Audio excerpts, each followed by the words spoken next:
met zijn witte, met altijd een glimlach, Juan Medina.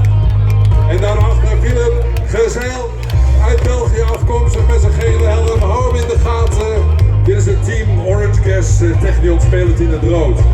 En we krijgen hier natuurlijk ook de spelers die in het blauw aantreden. En ik wil als eerste hier naar voren krijgen de senior in het toernooi, Henk van Druten. Henk, welkom in Friesland. En natuurlijk ook de tweede. We hebben het er straks gezien als toernooidirecteur met de groene helm. Nummer 2, Aki van Andel. En de nummer 3, de technische speler, niemand minder dan Maurice van Druten. En dan hebben we daar nummer 4 met zijn 9 groene helm, Ismael Ramirez.